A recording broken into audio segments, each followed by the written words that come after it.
Hey guys, I want to talk about a couple of matches at the 250 hardcourt tournament in Doha. Novak Djokovic has Italian problems. Remember when he lost to Nardi last year at Indian Wells? Remember that he lost to Sinner 3 times in a row? And now he has also lost to Berrettini. But to give Novak credit, he's recovering from a hamstring injury that he sustained in the match against Alcaraz at the Australian Open that he won. And he made the semifinal where he had to pull out against Zverev. But Novak said that he doesn't feel any pain and that the injury has healed and that he's fit. However, he wasn't necessarily playing poorly in this match that he lost to Berrettini, but he wasn't moving at 100% of his capacity. But I want to stress that it was Matteo Berrettini who took Novak to the woodshed, which means that he administered severe punishment. Matteo Berrettini is capable of playing such punishing tennis, one of the best serves on tour.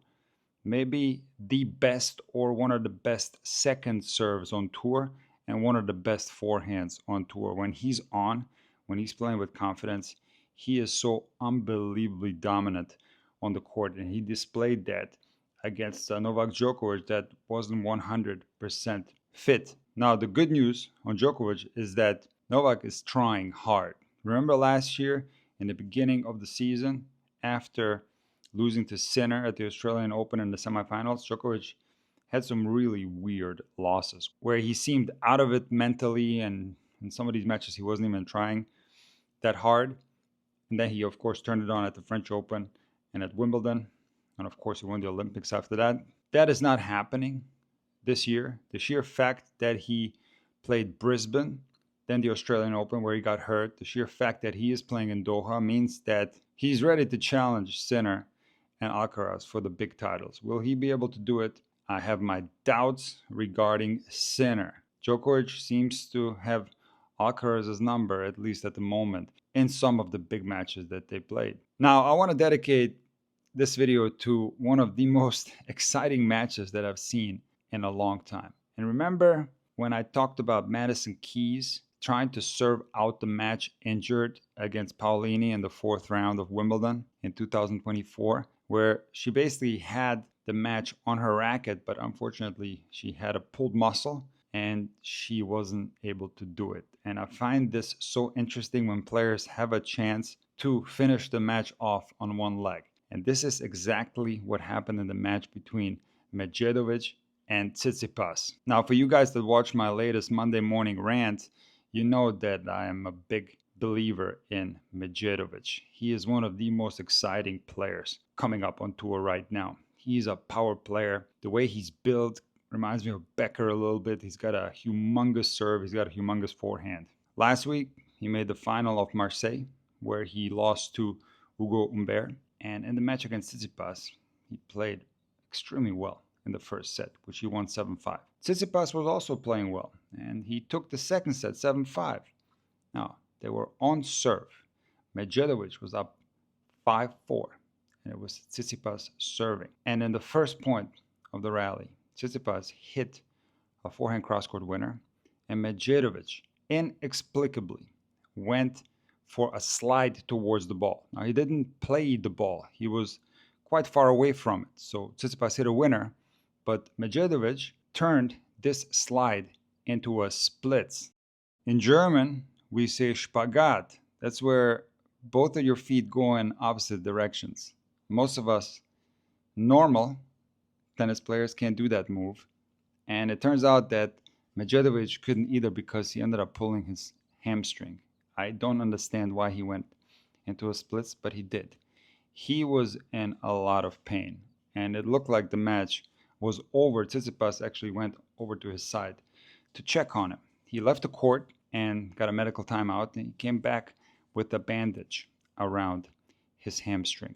He then continued to play this game up 5-4, Tsitsipas serving, and he couldn't move, and he couldn't even walk between the points. Now, for you guys that watched my analysis of the Alcaraz-Djokovic match at the Australian Open, I talked a lot about how it's very dangerous to play against someone who's injured, because one of the things that can happen is that the injured player will try to shorten the points and play more aggressive. And it's quite plausible that all of a sudden some of these shots start going in. Also, the player that's playing against the injured player might take the foot off the gas and think that the match is already won. So it's very dangerous to play an injured player. But Medjedovic looked so injured where he couldn't even walk. It was implausible that Tsitsipas was going to lose this match. Now, if I compared this situation to the Madison Keys situation, she was up 5-4 in the third, and she needed a few good serves to win the match. Now, Medjedovic, on the other hand, wasn't serving at 5-4, so he was very far away from winning this match.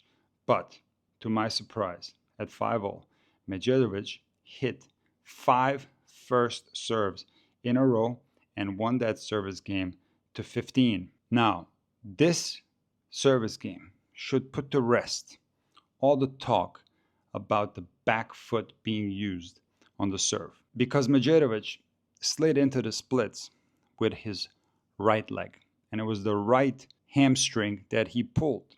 Now, Medjedovic is right-handed, so if you watch that service game at 5-all where he was serving, his serve was not affected at all by him basically serving off of one leg, where most likely 90% of the pressure was on the front foot compared to the back foot. I recently made a video on the back foot myth on the serve that I highly recommend that you check out. So Medjedovic served 5 absolute missiles, and you would think that in this circumstance, Tsitsipas would try to get the ball back into play because he was taking some cuts on the return in this game, and it seemed like a wrong strategy. But it turns out that that probably was the right strategy because Tsitsipas held the next game very easily. Medjedovic couldn't move. He continued to limp between the points.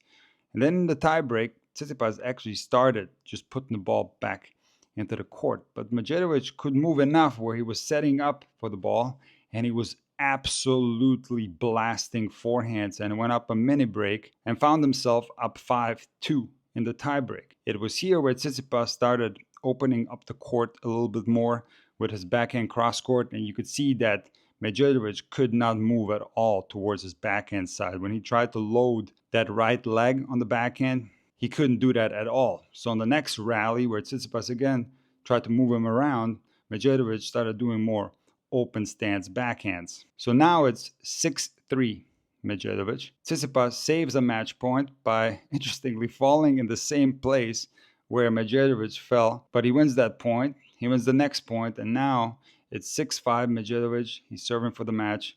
Again, he's limping up to the line, cannot move at all. He delivers an absolute bomb and wins that tiebreak 7-5. Now, a lot of people are criticizing Tsitsipas that he basically lost to a guy on one leg. But to give Tsitsipas credit, this was not an easy situation to handle because Medjedovic possesses such firepower. He is so dangerous on his serve. And Tsitsipas just sprayed a couple of balls in the tiebreak where he lost the serve, and it cost him the match. He had to play a very clean match, and he had to give himself some looks on the Medjedovic serve, and Medjedovic was not missing a lot of serves. So he absolutely deserved this victory, and it was one of the most entertaining matches that I've seen in a long time.